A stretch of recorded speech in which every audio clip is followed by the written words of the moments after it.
Assalamualaikum warahmatullahi wabarakatuh. Waalaikumsalam warahmatullahi wabarakatuh. Selamat siang. Terima kasih Bapak Ibu atas kehadirannya di sini. Hari ini saya mengadakan diseminasi budaya positif.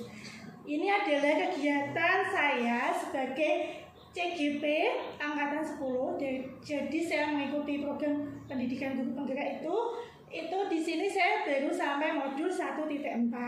Nah, di modul 1.4 ini ada topik budaya positif ya. Jadi judul modulnya budaya positif. Ada 10 modul yang harus saya lalui. Saya baru sampai modul 4. Nah, di sini ada merupakan tugas saya untuk membuat aksi nyata yang merupakan diseminasi. Jadi saya harus diseminasikan ini ya ke teman-teman di komunitas kita di sekolah, komunitas praktisi kita di sekolah. Jadi kita ini adalah sebuah komunitas praktisi kecil ya. Jadi bisa lewat daring, bisa Zoom, bisa seperti ini. Nah, saya memanfaatkan salah satunya dengan luring ini. Jadi kita langsung bertatap muka dan saya bisa menyampaikan langsung mengenai budaya positif. Saya di angkatan ini adalah angkatan ke-10 di kelas 10.186 dengan fasil saya Bu Naren dan PP saya Bu Hani Sada. Budaya positif di sekolah merupakan nilai-nilai keyakinan dan kebiasaan-kebiasaan di sekolah yang berpihak kepada murid agar murid dapat berkembang menjadi pribadi yang kritis, penuh hormat, dan bertanggung jawab. Tentunya di sekolah kita sudah melaksanakan budaya-budaya positif ini. Nah, di modul saya, modul 1.4 ini, budaya positif, ada beberapa subbagian yang harus dipelajari. Dan ini adalah ada 6 topik di dalamnya. 6 topik di sini. Jadi ini kesempatan saya untuk sekalian berbagi ya. Jadi selama mengikuti CGP ada beberapa modul yang saya harus pelajari dan ini setiap modulnya ada beberapa topik. Di topik ini yang pertama itu adalah disiplin positif dan nilai kebajikan. Yang kedua tentang konsep disiplin positif dan motivasi. Yang ketiga mempelajari tentang keyakinan kelas. Kemudian yang keempat kebutuhan dasar manusia. Yang kelima 5 posisi kontrol. Yang keenam adalah segitiga restitusi.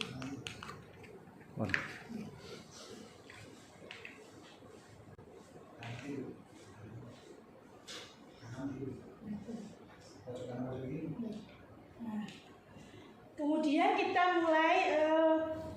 saya mulai membagikan ini tentang yang topik yang pertama yaitu disiplin positif dan nilai kebajikan. Jika kita ini seorang guru, maka kita ibaratnya itu adalah petani yang menanam padi. Kita hanya petani yang menanam padi, ibarat kita itu petaninya, padinya itu adalah murid-murid kita. Kita hanya dapat menuntun tumbuhnya padi. Kita sebagai pendidik, di sini diibaratkan sebagai petani, kita memperbaiki kondisi tanahnya.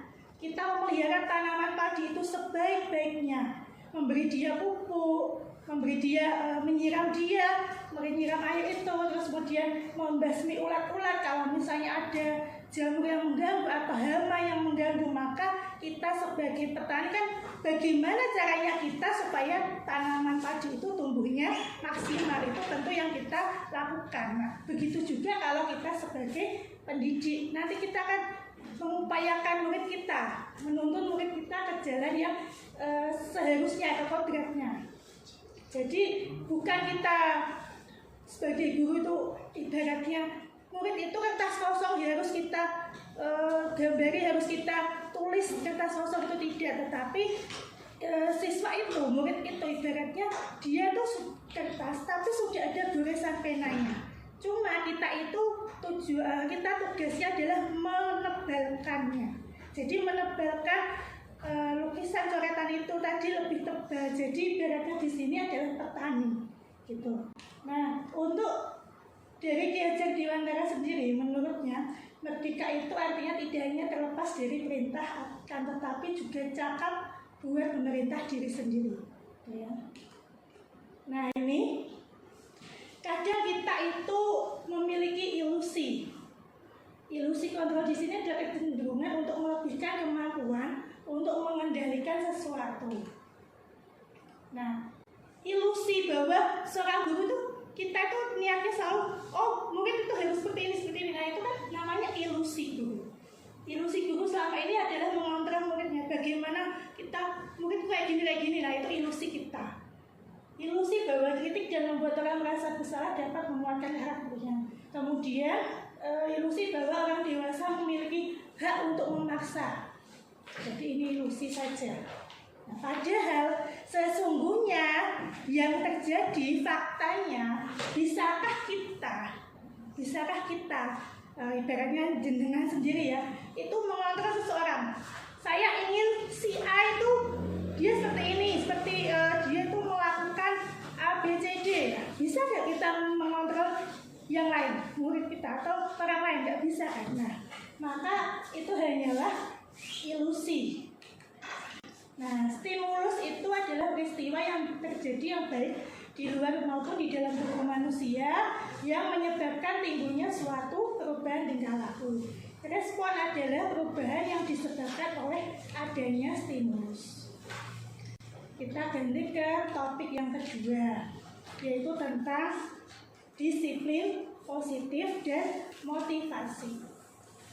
Disiplin positif, disiplin kita ambil kata disiplinnya dulu.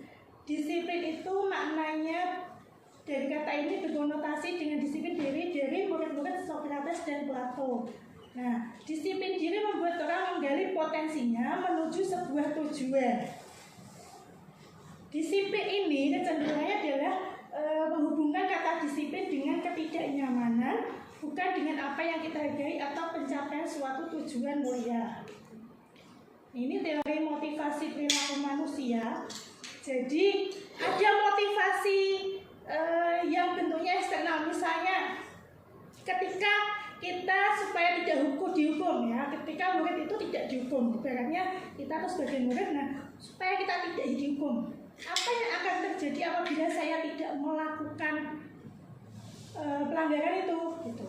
Nah itu motivasi eksternalnya. Kemudian misalnya untuk mendapatkan imbalan dari orang lain, apa yang akan saya dapatkan apabila saya melakukannya. Jadi misalnya diiming-imingi imbalan, nanti kalau kamu itu tertib, tidak pernah telat sekalipun, nanti akan saya kasih nilai 90, misalnya seperti itu. Nah ini di sini termasuk dia motivasi eksternal. Kenapa? Karena kalau saya tidak telat, apa yang akan saya dapatkan? Nah, itu kadang kan seperti itu. Kalau terbiasa dengan iming-iming imbalan, iming-iming hadiah, itu kadang mereka itu, Bu, kalau saya bisa jawab, saya dapat apa, Bu? Kadang gitu. Atau Bu, kalau saya betul semua tesnya, saya dapat apa, Bu, selain nilai 100? Kadang siswa seperti itu. Nah itu termasuk motivasi eksternal. Jadi motivasi yang mempengaruhi perilaku manusia itu. Nah kemudian di sini untuk kalau dia tujuannya adalah disiplin positif, maka untuk menghargai dia sendiri, menjadi insan yang sesuai dengan harapan kita. Saya akan menjadi orang seperti apa ya apabila saya melakukannya. Jadi itu yang ada di pertanyaan murid itu. Jadi misalnya tidak hanya karena hadiah, dia tidak terpengaruh dengan hadiah, tapi dia ya kalau saya tidak telat, maka saya nanti ke depannya akan menjadi orang seperti apa ya gitu. Kalau saya terus mengikuti pelajaran misalnya bahasa Indonesia, terus mengumpulkan tugas terus, nanti saya ke depannya akan seperti apa ya. Bukan karena nanti kalau kamu ngumpulin tugas lengkap, kamu ulangannya 100, nanti kamu dapat hadiah apa. Nah, bukan karena iming-iming itu, tetapi lebih ke dia menghargai dirinya sendiri. Nah, itu adalah motivasi internal dengan tujuan disiplin positif. Kalau yang hadiah tadi itu adalah motivasi eksternalnya dia. Nah, kemudian di topik yang ketiga yaitu tentang keyakinan kelas, hukuman, dan penghargaan. Dari sini itu berangkat dari peraturan kelas, dari lingkaran ini ya. Kita bisa lihat paling dalam adalah peraturan kelasnya. Kemudian menginjak kemudian lebih luas lagi yaitu keyakinan kelas. Lebih luas lagi lingkungan positif, dan semua itu menjadi satu kesatuan merupakan budaya positif. Keyakinan kelas. Nah, di sini mungkin sudah Bapak Ibu guru sudah mengetahui, sudah pernah mendengar sedikit tentang keyakinan kelas. Keyakinan yaitu nilai-nilai kebajikan atau prinsip-prinsip universal yang disepakati secara bersama lepas dari latar belakang suku, negara, bahasa maupun agama. Ini bisa kita terapkan di kelas. Lingkup yang paling kecil yaitu di kelas. Nanti harapannya itu adalah menjadi keyakinan sekolah. Jadi kita bisa mulai, Bapak Ibu dan kita mari bersama-sama membuat keyakinan kelas dulu. Dan diharapkan nantinya dari keyakinan kelas itu kita bisa membuat keyakinan sekolah. Nah, di sini kenapa tidak peraturan? Kenapa harus keyakinan kelas? Mengapa kita memiliki peraturan harus menggunakan helm bila mengendarai kendaraan roda 2? Nah, seperti ini ya. Mengapa kita memiliki peraturan 3M? Menggunakan masker, mencuci tangan, menjaga jarak 1,5 meter.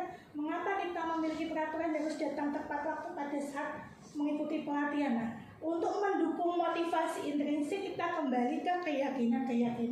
Keyakinan ini lebih menggerakkan seseorang dibandingkan mengikuti serangkaian peraturan-peraturan. Jadi kalau keyakinan kelas itu berangkat dari nilai-nilai kebajikan yang ingin kita wujudkan. Jadi itu nanti lebih bisa lebih bisa dijalankan, dan apabila diterapkan di kelas itu insya Allah ya mereka lebih menyadari, dari pihak murid, dari pihak kita sebagai guru lebih yakin bahwa oh iya kita punya keyakinan kelas ini, bukan peraturan lagi, karena itu berasal dari nilai-nilai kebajikannya murid subjek itu sendiri. Kemudian di sini misalnya kalau kita sebutkan sebagai peraturan, selalu kembalikan buku ke tempatnya. Nah, nilai apa? Nilai kebajikan apa yang kita tuju? Yaitu tanggung jawab. Kalau kita menuliskan keyakinan kelas tanggung jawab, maka tidak akan ada yang meletakkan buku tidak pada tempatnya. Misalnya ya, ini bisa diterapkan di kelas, bisa di perpustakaan itu ya. Nah, dilarang mengganggu orang lain. Keyakinan apa yang kita tuju? Yaitu menghormati orang lain. Jadi ketika menuliskan keyakinan kelas itu menggunakan kalimat-kalimat yang positif. Tidak menuliskannya dengan dilarang meletakkan buku, dilarang mengganggu orang lain, itu tidak. Kita arahkan murid kita jadi untuk menuliskan kalimat-kalimatnya dalam bentuk positif. Contohnya, kita nggak ingin di kelas itu ada anak yang mengusili teman lain, maka kita bantu mereka nuliskannya gimana Bu? Ya jangan pakai, nggak usah kamu tulisnya jangan mengganggu teman lain, tidak. Tetapi apa? Saling menghormati antar teman. Nah gitu. Terus Bu, saya tuh nggak suka kelas saya tuh kotor Bu. Yang piket itu sering itu diupiai dulu, atau mungkin saling iri ya. Kamu udah piket belum? Saya udah piket. Nah kayak gitu. Saya tuh nggak suka Bu, akibatnya kelas kita kotor. Nah tuh kita bisa mengarahkan teman-teman anak murid-murid kita itu untuk menuliskan menjaga kebersihan dengan kalimat menulis keyakinan kelas menjaga kebersihan. Diharapkan tidak ada lagi yang iri-irinan, oh kamu sudah piket, oh saya belum piket, oh dia kemarin piket Bu, saya hari ini belum piket, tapi saya nggak mengaku piket Bu. Nah tidak ada seperti itu, karena itu keyakinan dirinya sendiri. Nah kemudian kalau misalnya bergantian, misalnya ada antri apa gitu misalnya, Nah, itu bisa dengan menghormati orang lain tujuannya. Kemudian di sini misalnya kalau kita sebutkan sebagai peraturan, selalu kembalikan buku ke tempatnya. Nah, nilai apa, nilai kebajikan apa yang kita tuju, yaitu tanggung jawab. Kalau kita menuliskan keyakinan kelas tanggung jawab, maka tidak akan ada yang meletakkan buku tidak pada tempatnya. Misalnya ya, ini bisa diterapkan di kelas, bisa di perpustakaan itu ya. Nah, dilarang mengganggu orang lain. Keyakinan apa yang kita tuju, yaitu menghormati orang lain. Jadi ketika menuliskan keyakinan kelas itu menggunakan kalimat-kalimat yang positif. Tidak menuliskannya dengan dilarang meletakkan buku, dilarang mengganggu orang lain, itu tidak. Kita arahkan murid kita jadi untuk menuliskan kalimat-kalimatnya dalam bentuk positif. Contohnya, kita nggak ingin di kelas itu ada anak yang mengusili teman lain, maka kita bantu mereka tuliskannya gimana Bu? Ya jangan pakai, nggak usah kamu tuliskan jangan mengganggu teman lain, tidak. Tetapi apa? Saling menghormati antar teman. Nah gitu. Terus Bu, saya tuh nggak suka kelas saya tuh kotor Bu. Yang piket itu sering itu diopiai dulu atau mungkin saling iri ya. Kamu udah piket belum? Saya udah piket. Nah kayak gitu. Saya tuh nggak suka Bu. Akibatnya kelas kita kotor. Nah tuh kita bisa mengarahkan teman-teman anak murid-murid kita itu untuk menuliskan menjaga kebersihan dengan kalimat menulis keyakinan kelas menjaga kebersihan. Diharapkan tidak ada lagi yang iri-irinan. Oh kamu sudah piket, oh saya belum piket, oh dia kemarin piket Bu, saya hari ini belum piket, tapi saya nggak mengaku piket Bu. Nah tidak ada seperti itu, karena itu keyakinan dirinya sendiri. Nah kemudian kalau misalnya bergantian, misalnya ada antri apa gitu misalnya. Nah itu bisa dengan menghormati orang lain tujuannya. Dihukum oleh penghargaan. Di sini dengan adanya penghargaan itu tadi, dengan nilai dia tadi, itu pengaruhnya itu jangka pendek dan jangka panjang. Ya, pengaruh jangka pendeknya dia hanya termotivasi dengan adanya penghargaan, dia termotivasi untuk melakukan hal itu. Kalau tidak ada maka dia tidak akan mau melakukan. Jadi sebaiknya untuk yang iming-iming dia untuk penghargaan itu tidak kita lakukan, tidak sering-sering lah. Kalau misalnya kita masih melakukan ya dikurangi, lalu kemudian kita ubah menjadi keyakinan kelas tadi. Nah, ini di sini bedanya ada yang namanya hukuman, ada yang namanya konsekuensi. Nah ini ya, misalnya apa bedanya hukuman, konsekuensi dan itu nanti kita ke keyakinan kelasnya. Nah ini kalau hukuman biasanya tuh kita spontan ya. Spontannya begini, misalnya ada siswa yang terlambat, tetapi kita nggak pernah membuat kesepakatan kelasnya. Kita belum pernah membuat kesepakatan kelas. Jadi misalnya kita itu belum pernah membuat kesepakatan kelas dengan siswa-siswa di kelas itu. Kemudian ada anak yang melanggar, contohnya telat datangnya. Nah, hukuman itu biasanya lebih ke spontan. Kita apa yang terpikirkan di kita, kamu harus lari mengelilingi lapangan misalnya. Nah, tanpa anak itu tahu kalau saya telat itu akan dihukum seperti itu. Dan yang lain juga nggak akan tahu, karena itu spontanitas kita, hukuman seperti itu. Tapi kalau konsekuensi itu biasanya kita cuma bilang begini, kamu tahu ya kenapa konsekuensi kamu kenapa kalau kamu datang terlambat bagaimana. Nah, jadi anak itu tahu juga gitu konsekuensi. Kalau hukuman ya contohnya ini, misalnya dia dihukum karena terlambat ya. Nah, dia terlambat maka dia harus mencatat 100 kali di dalam buku dengan menuliskan kalimat saya tidak akan terlambat lagi. Nah itu kan kadang spontanitas dari kita, saking mungkin emosi atau apa, kita cuma melontarkan kamu nulis di buku, kamu nulis di kertas, tulis sebanyak 100 kali saya tidak akan terlambat lagi, saya tidak akan terlambat lagi terus. Nah seperti itu. Kemudian lari mengelilingi lapangan basket 2 kali, kadang hanya spontanitas itu. Nah itu hukuman. Kemudian kalau di sini konsekuensi, misalnya jika mengelilingi lapangan basket 2 kali karena terlambat 10 menit, nah, kita itu anak satu dengan yang lainnya tahu.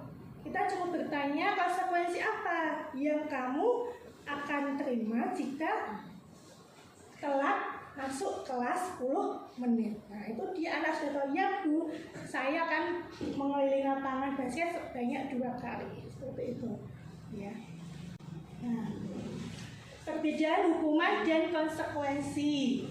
Kalau hukuman itu yang menyakitkan bagi si anak, dan dia pasti merasa agak terdolimi mungkin ya, karena wah asal gurunya kok menghukumnya gitu. Nah dia merasa dia dihukum. Nah ini menimbulkan trauma ya, menimbulkan dia nanti mungkin sampai dia mungkin waktu di SD dia pernah dihukum seperti itu, sampai SMA sampai SMK akan ingat, oh saya pernah dihukum guru A, Bu A itu pernah, Bu B itu pernah hukum saya dulu suruh mengelilingi lapangan, padahal saya nggak tahu kalau saya telat itu disuruh mengelilingi lapangan. Nah, itu akan teringat terus sampai dia nanti besar, mungkin sampai dia punya anak pun masih ingat gitu ya. Kalau konsekuensi itu memang sesuatu yang harus terjadi, beda. Kalau konsekuensi nanti dia ceritanya ke anak cucunya, aku itu mbahmu iki nanti dulu pernah dihukum, tapi karena ya memang aturannya gitu, konsekuensinya gitu. Kalau telat itu disuruh mengelilingi lapangan. Nah, beda kalau dia dulu hukumannya spontan, ceritanya ke yang lain. Kalau misalnya dia sudah jadi kakek nenek gitu ya, ceritanya ke anak cucunya, mungkin aku tahu dihukum gini-gini, nah kan gitu. Itu menimbulkan trauma kan, pasti itu menimbulkan ya sedikit mungkin sakit hati juga di hatinya ya. Nah ini membuat anak sakit fisik maupun hati. Kalau fisiknya tidak tersakiti, mungkin hatinya yaitu karena tadi spontanitas itu tadi ya. Jadi dia tidak nyaman jangka pendek maupun jangka panjangnya. Anak jadi benci kedisiplinan. Apa itu disiplin? Saya dukung terus ya kayak gitu. Ya, anak menghargai disiplin. Kalau dia tahu konsekuensinya. Ya.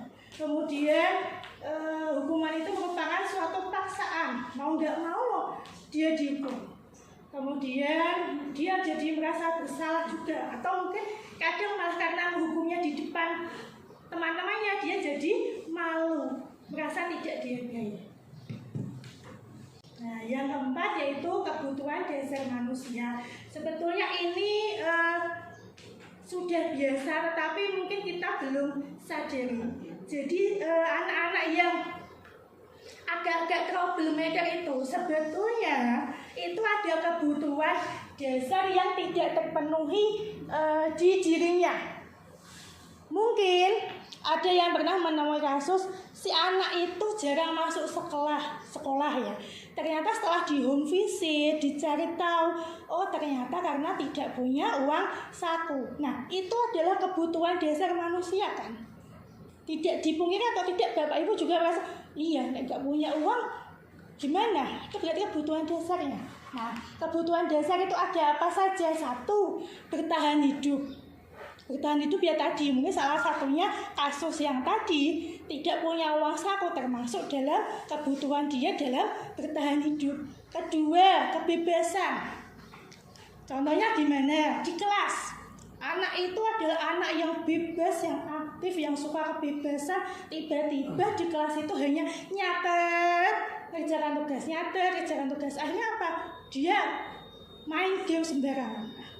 Ya, dia keluar masuk, Bu izin kamar mandi, balik lagi, bentar lagi, Bu izin kamar mandi lagi, keluar masuk kayak gitu terus. Nah ternyata itu kebutuhan dia tidak terpenuhi oleh kita, Bapak Ibu guru. Apa itu? Yaitu kebebasan.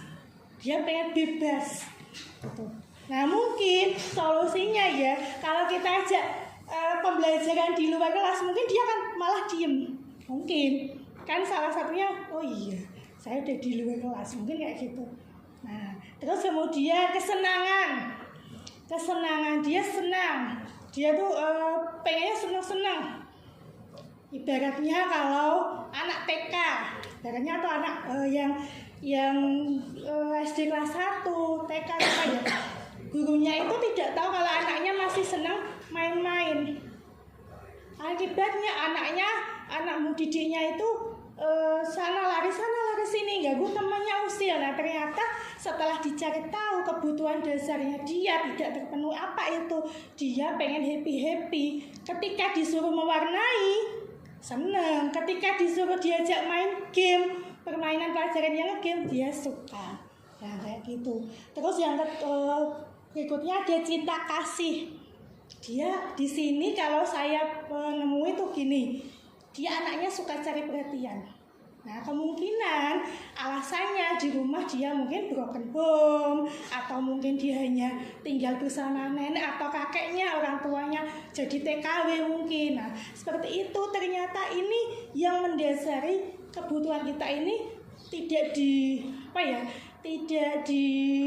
kita pikirkan. Mungkin ternyata anak-anak yang bermasalah dalam tanda kutip itu adalah kebutuhannya tidak terpenuhi oleh orang tuanya, oleh keluarganya. Jadi mungkin di rumah itu dia hanya sendirian, anak tunggal, dicukupi semuanya, kasih uang dia tapi dia nggak mau sekolah. Atau kalau dia pun sekolah, di sekolah itu mepet gurunya terus, ini gini ya. Atau mungkin cari perhatian terus. Nah dia tuh ingin dikasih perhatian, dicintai, diperhatikan, dikasih kasih sayang yang mungkin selama ini oleh orang tuanya hanya ya sekejap aja gitu. Nah kalau kita penuhi mereka ini, ya insya Allah mereka bisa menjadi anak yang memang lurus kan gitu, yang memang kembali ke jalannya gitu, ke kodratnya. Jadi coba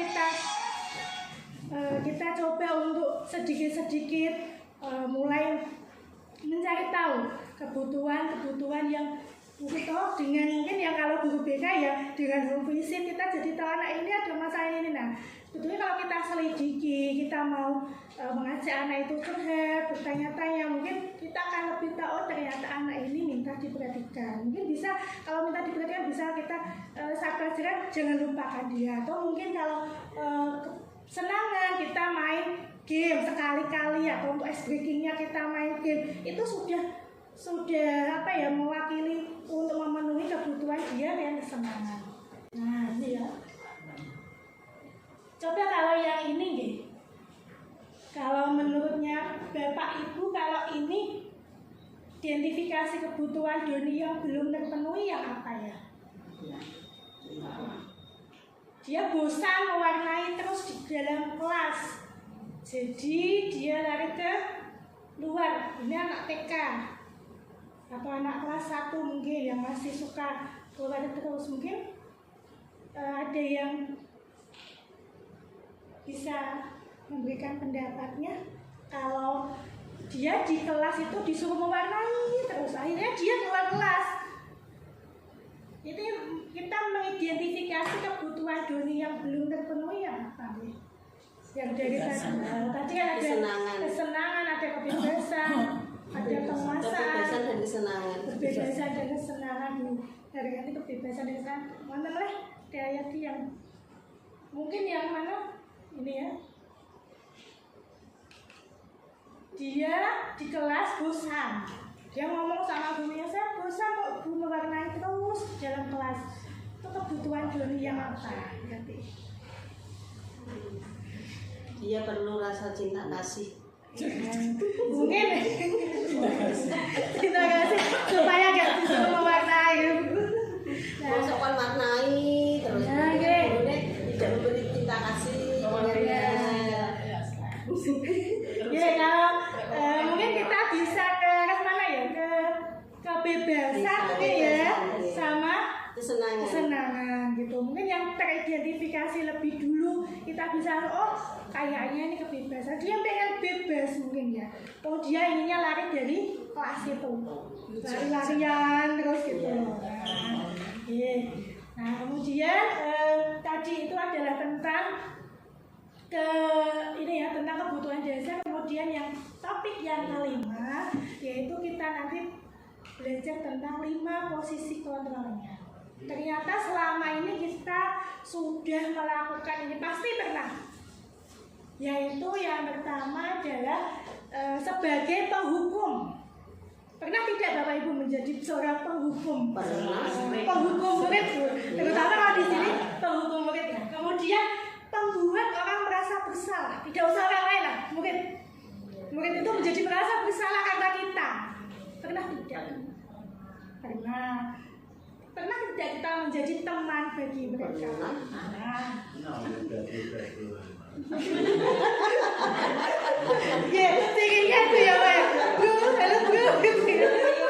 Kalau mau gitu ya Pak. Nah, pernah tidak menjadi pemantau.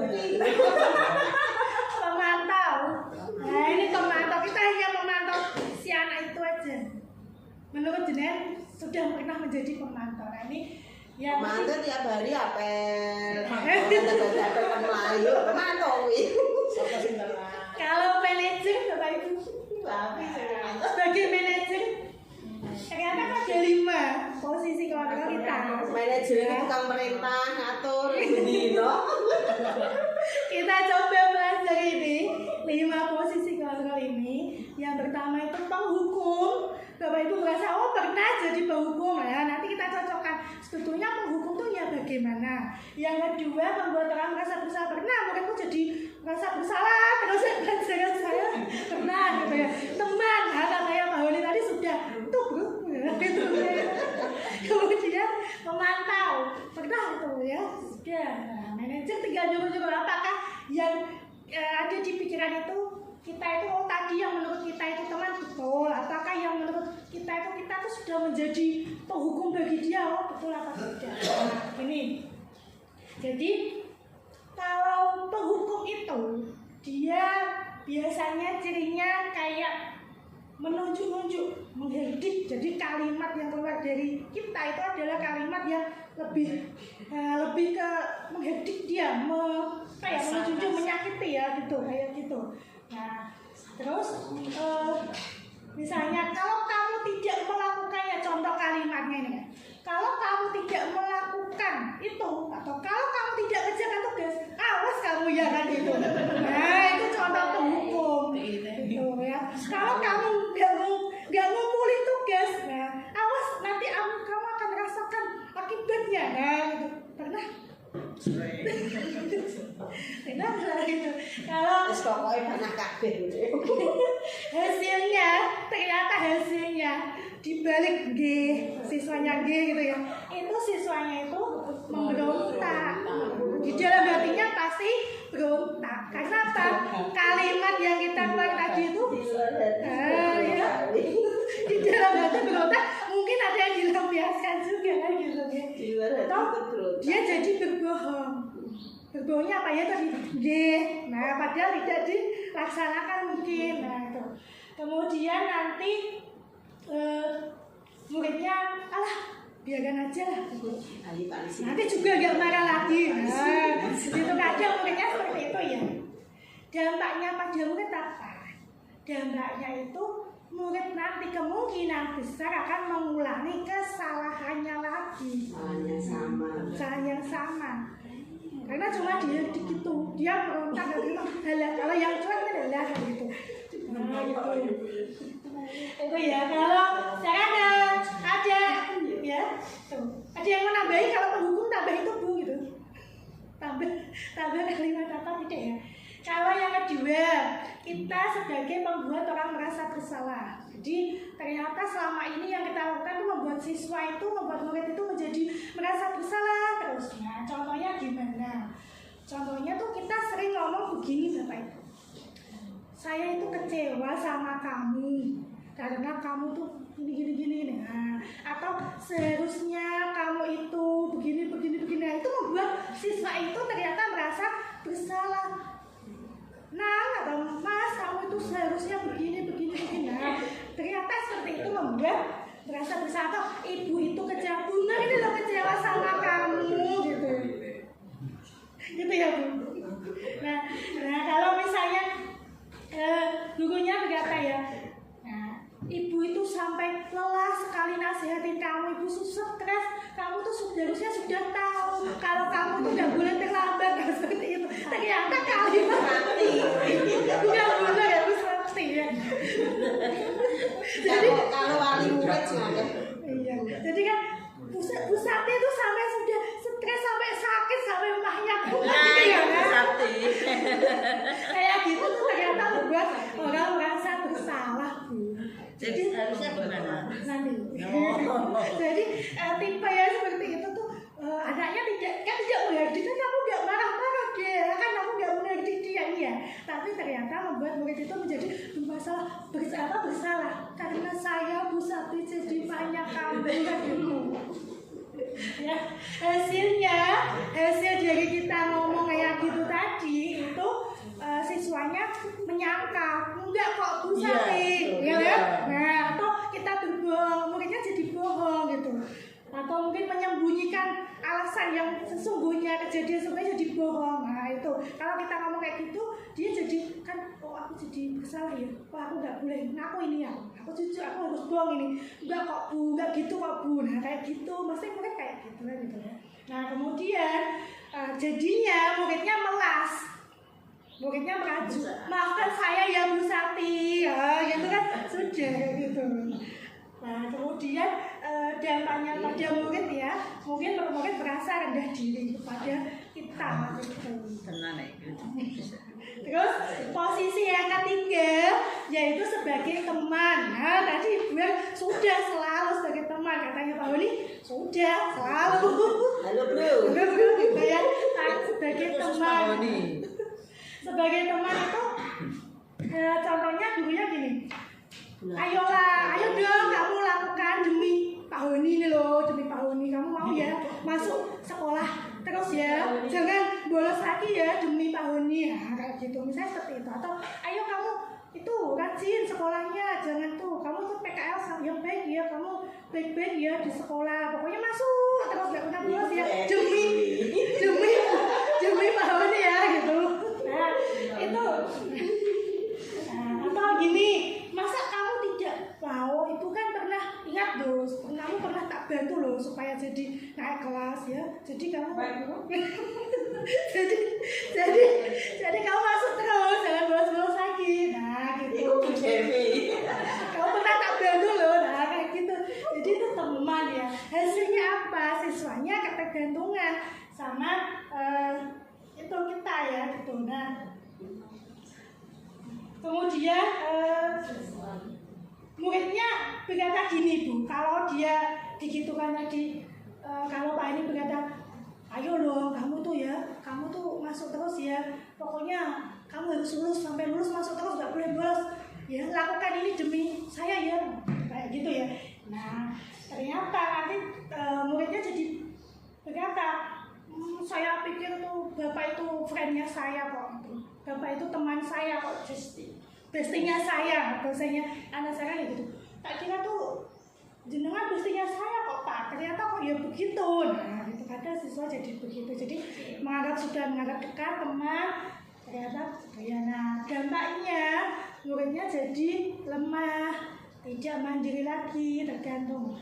Itu ya kalau kita sebagai teman.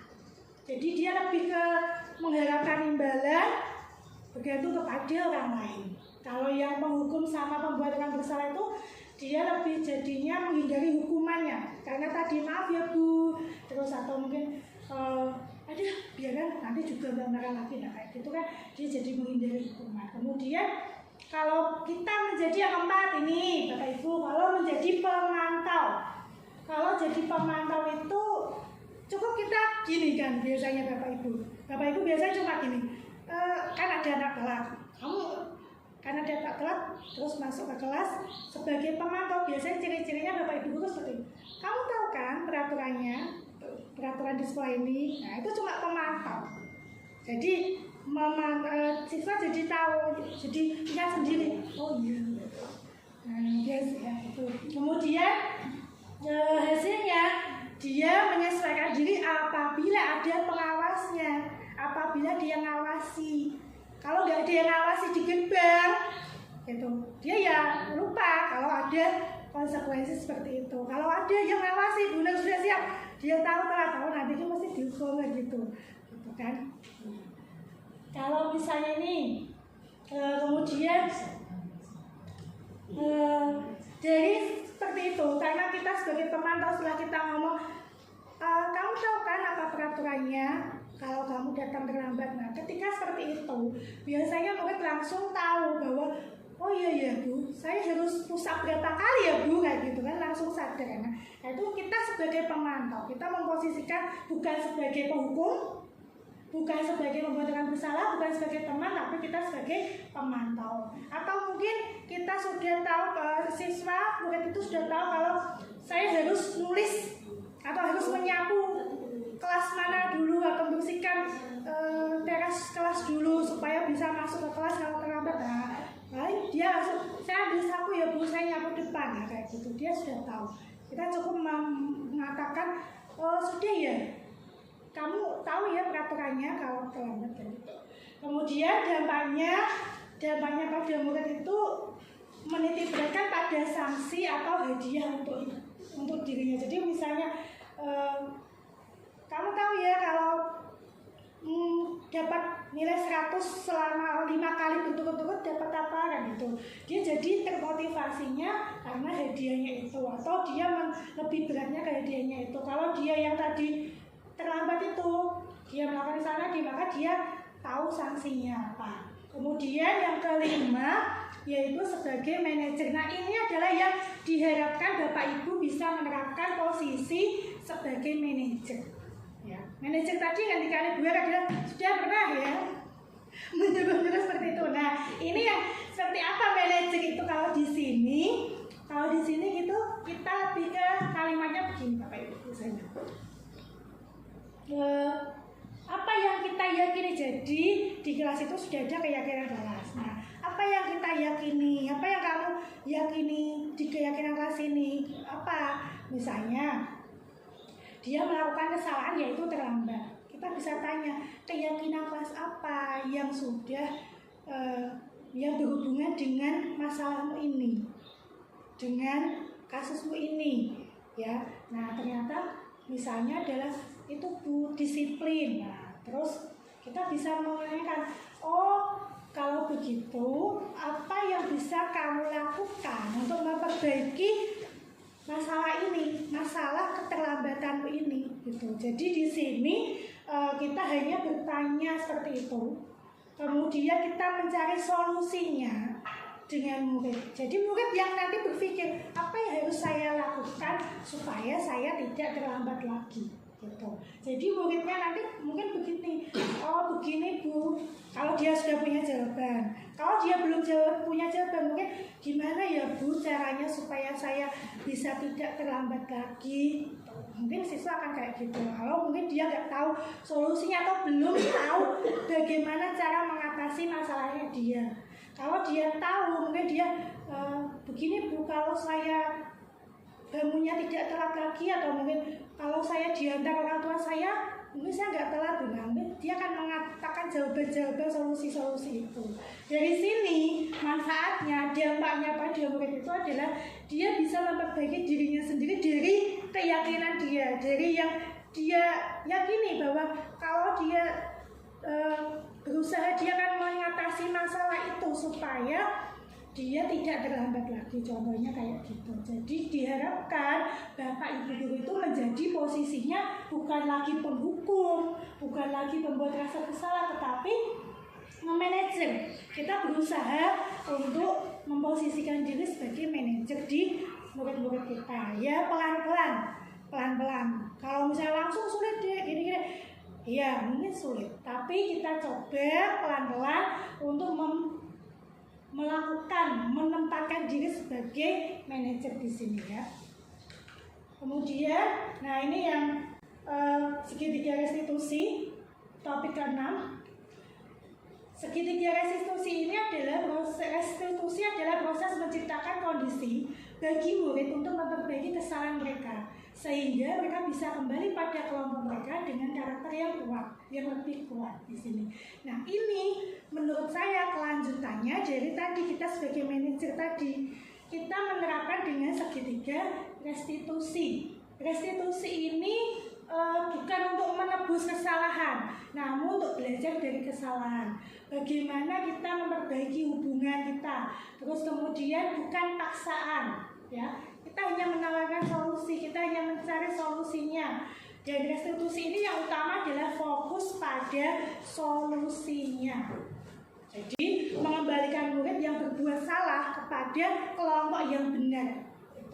Mencari kebutuhan dasar yang mendasari tindakan dia. Jadi kita mengajak dialog, kemudian kita cari masalahnya, kita cari bahwa dia apa yang dia yakini, kemudian apa yang masalah dia, kemudian bagaimana solusinya. Kita lebih fokus pada solusi. Jadi segitiga restitusi ini ada 3 tahap utama, yaitu yang pertama yaitu menstabilkan identitas, kemudian yang kedua validasi tindakan yang salah, yang ketiga menanyakan keyakinan.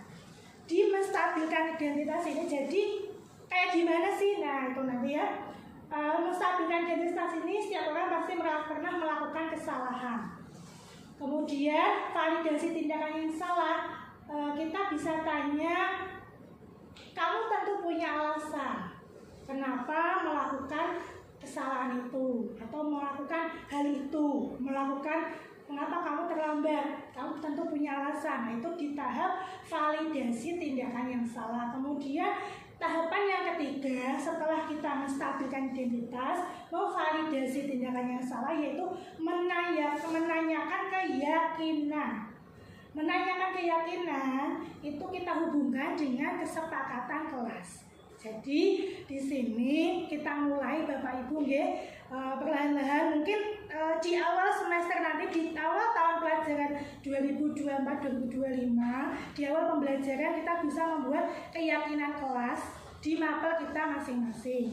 Dari sini, dari keyakinan kelas ini kita diharapkan nanti bisa lebih efektif pembelajarannya, bisa lebih menjadi siswa menjadi oh iya sadar dengan kebutuhan bahwa dia butuh matematika, ya. Nah ini ya, menstabilkan identitas, kemudian menanyakan keyakinan. Nah ini contohnya saya praktek keyakinan kelas di 10 TKPIC, ya. Cowok-cowok di sini mereka bilang menjaga kebersihan, dia menjaga disiplin Bu, tidak ada yang telat Bu, kemudian menghormati temannya karena sering ada yang usil gitu. Jadi mereka menuliskan kalimatnya ditulis dengan kalimat positif. Nah ini praktek saya kegiatan segitiga restitusi kemarin dengan siswa AP. Kasusnya dia sering terlambat saat masuk jam saya karena setelah jam istirahat. Jadi kan dia asik ngobrol di kantin, dia jajannya lama, kemudian masuk ke kelas terlambat. Kita bisa mengatasi masalah, bisa mencari solusinya dengan mengajak dia berdialog, dengan menerapkan segitiga restitusi. Demikian dari saya. Terima kasih. Apabila ada pertanyaan, monggo Bapak Ibu.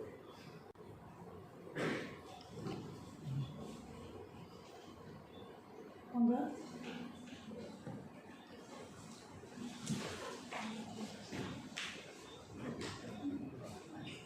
Ya, monggo Pak Nisin. Tadi disampaikan bahwa adanya ilusi ya, jadi seorang siswa ini adalah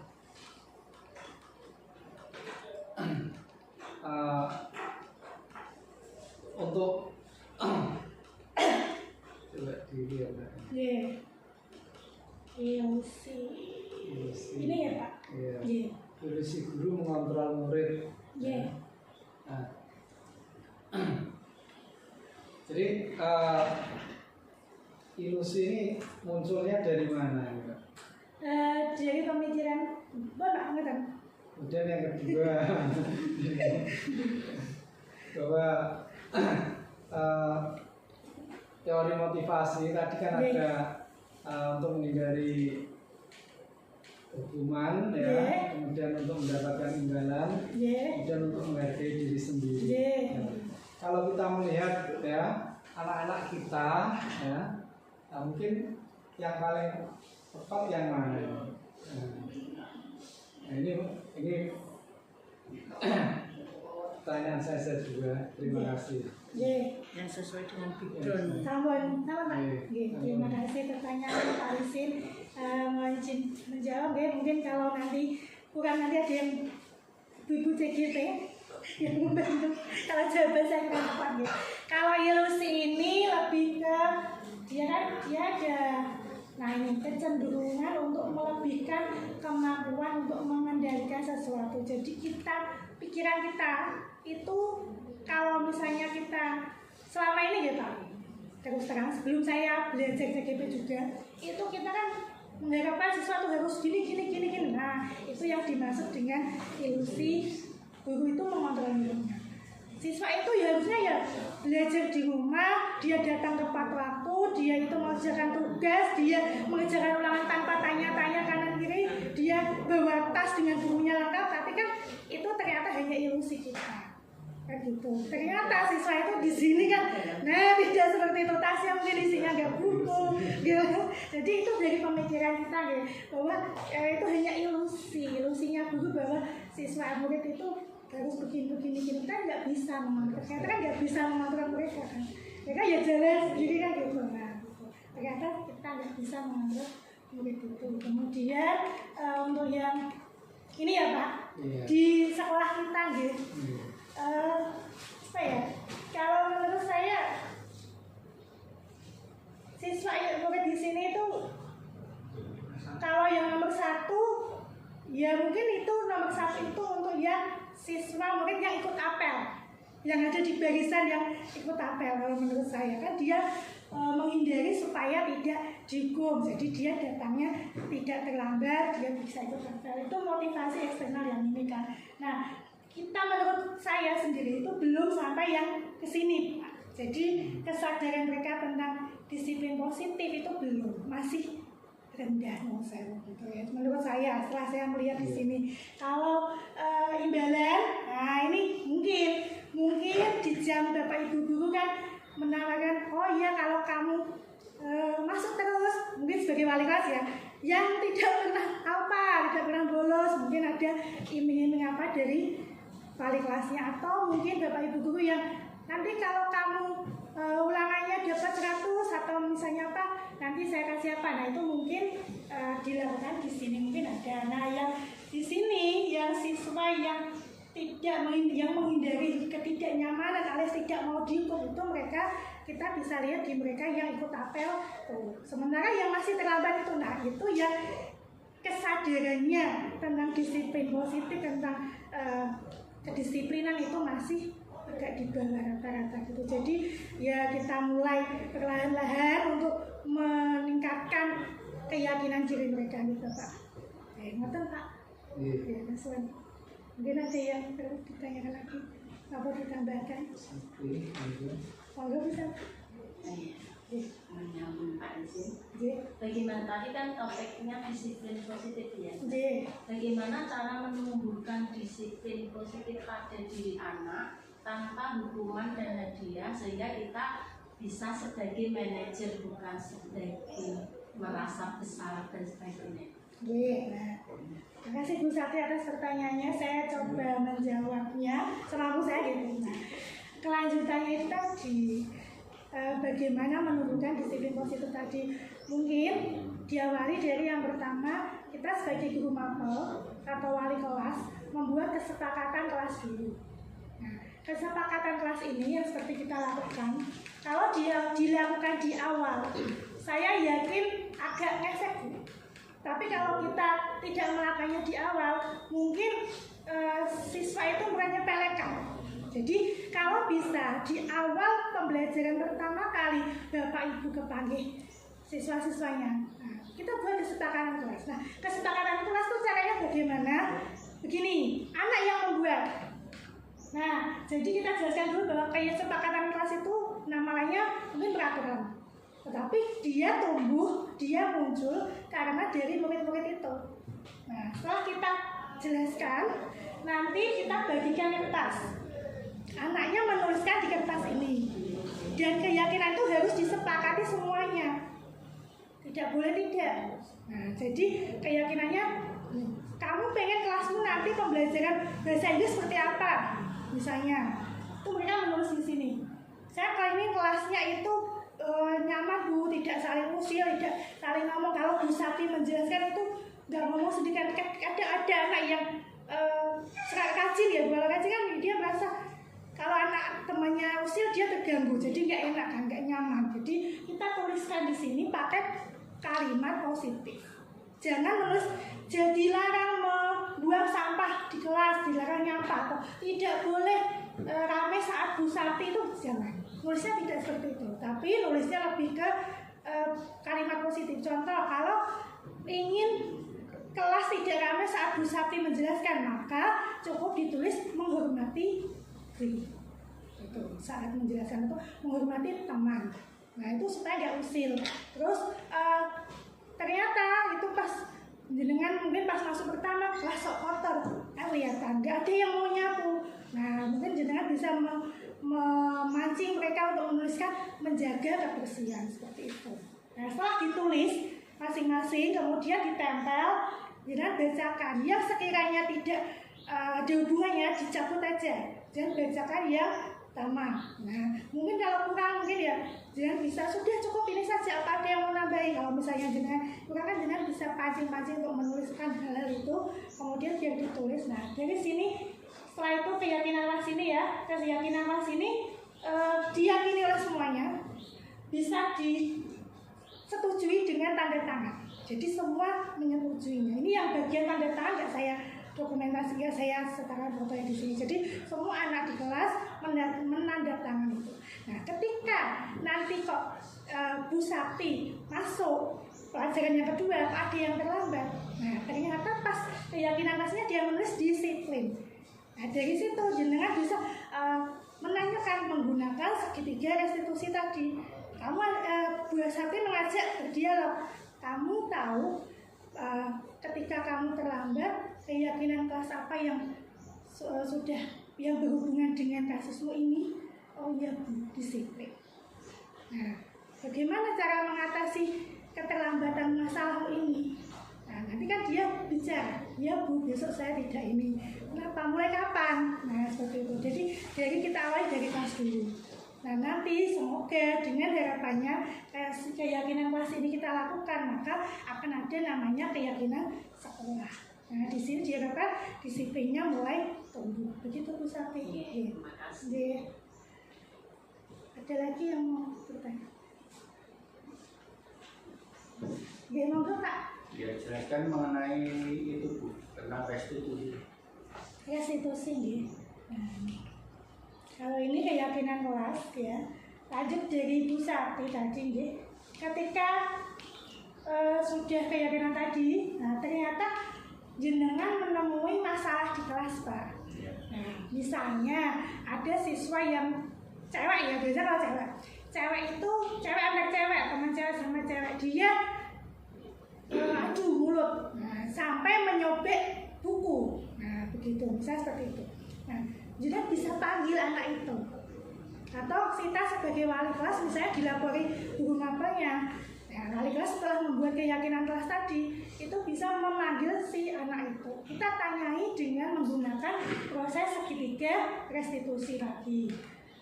Maksudnya gimana segitiga restitusi Bu? Nah ini ada 3 tahapan. Yang pertama menstabilkan identitas. Kita tidak ujuk-ujuk tanya kamu salahmu apa, gimana, tidak. Tapi kita tanya dulu. Misalnya Ani ya, Ani kamu tahu kenapa Pak Nur panggil ke sini? Nah seperti itu. Tidak Pak Nur. Nah kalau tidak ya jangan jelaskan tadi waktu jam saya lihat kamu itu bertengkar sama si siapa gitu, si Nida misalnya. Nah terus kemudian kenapa gitu, jangan langsung apa ya. Nah kemudian jenengan tanya, oh pasti dia nanti cerita, iya Pak tadi saya tuh berantem sama dia sampai saya nyobek sampul bukunya, seperti itu. Kemudian jenengan tahap ini dulu Pak, menstabilkannya dengan apa? Oh begitu ya. Kamu tahu perbuatan atau tidak. Terus dia pasti karena dia di hadapan Bapak Ibu guru pasti dia ngomong, iya Pak, saya salah. Nah itu. Ketika dia seperti itu, maka kita bisa menstabilkan identitasnya. Kita menstabilkan identitas itu bagaimana?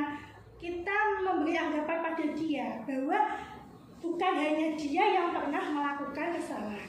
Kasus semacam ini tidak hanya terjadi pada dia. Dengan kalimat, misalnya kita bilang, oh ya, kamu sudah tahu, kamu mengaku salah begitu, ya.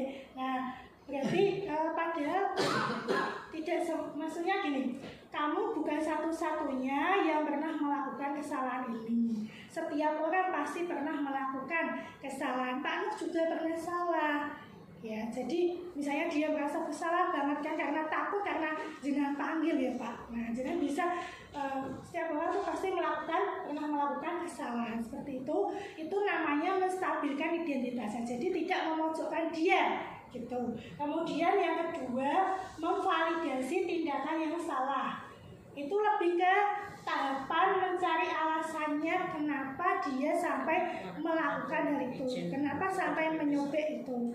Ya, nah, bisa dengan cara gini, bisa ceritakan kenapa kamu punya, kenapa alasan kamu menyobek bukunya temanmu tadi, kenapa? Coba ceritakan. Nah, kayak gitu. Itu di tahap memvalidasi tindakan. Kemudian bisa juga, adakah cara yang lebih efektif untuk mendapatkan, maksudnya untuk menyelesaikan itu tadi, adakah cara yang lebih efektif? Nah, itu memvalidasi tindakan yang salah. Kemudian setelah dia bercerita, jadi gini loh Pak, gitu. Nah, alasan dia menyobek, mungkin dia jawab, saya saking kesalnya Pak tadi sampai bukunya, sampulnya kesobek. Nah, ketika dia jawab seperti itu, kita memvalidasi tindakannya bahwa tindakannya itu salah. Kemudian lanjut ke menanyakan keyakinannya. Jadi kita harus menanyakan keyakinan di dirinya. Menanyakan keyakinan ini bisa dengan hubungan dengan keyakinan kelas yang sudah dibuat di awal pembelajaran jenengan. Jadi dari awal, makanya dari tadi saya sampaikan kalau bisa kita memulai pembelajaran di tahun pelajaran baru nanti dengan membuat keyakinan kelas. Monggo, silakan. Karena apa? Itu nanti menjadi dasarnya jenengan menjadi tameng. Bukan tameng ya, apa ya? Ya tameng kalau menurut saya. Jadi lebih enak gitu ke depannya jalannya, termasuk kalau sebagai wali kelas bisa.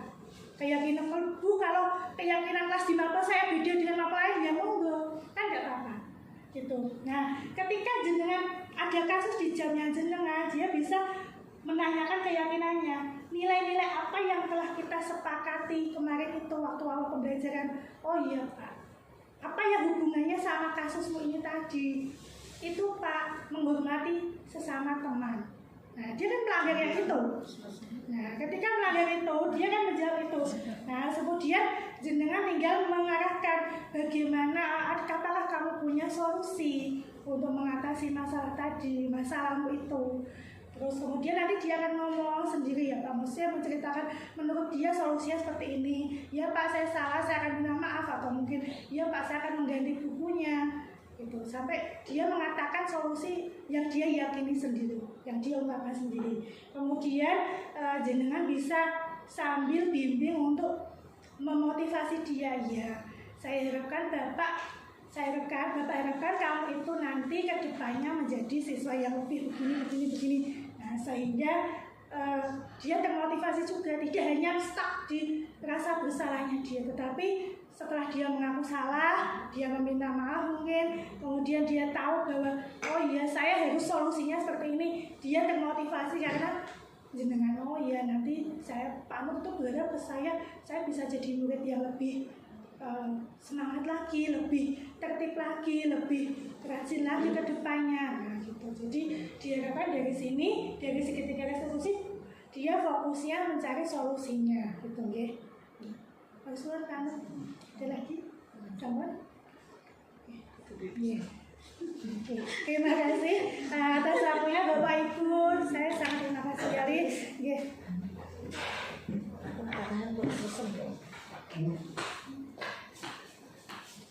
Terus ada yang saya lagi? Apa ya? Demikian Kalau mau ada yang lihat video ini restitusi bisa nanti saya perlihatkan ya. Terima kasih atas waktunya, kehadirannya Bapak Ibu semua. Semoga saya harapkan setelah ini ada sedikit ilmu, sedikit pandangan tentang disiplin positif, tentang keyakinan kelas, dan kita mulai bersama-sama merubah atau mulai menerapkan di kelasnya masing-masing. Begitu saya harapkan seperti itu. Mohon maaf apabila ada kesalahan kata. Wabillahi taufiq wal hidayah.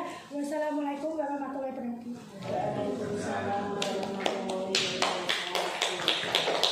Terima kasih matur suwun.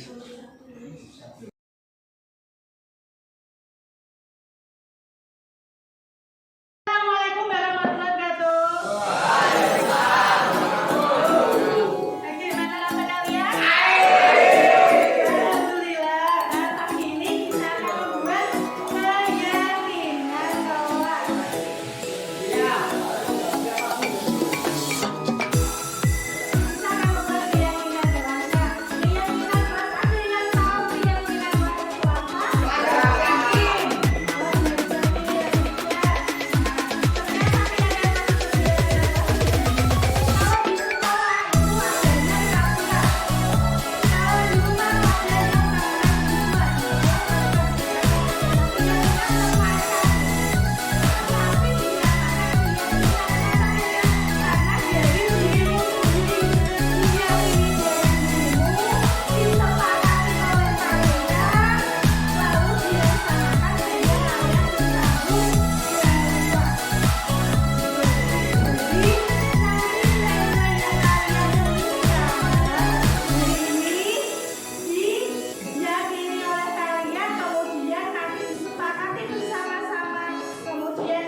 Assalamualaikum.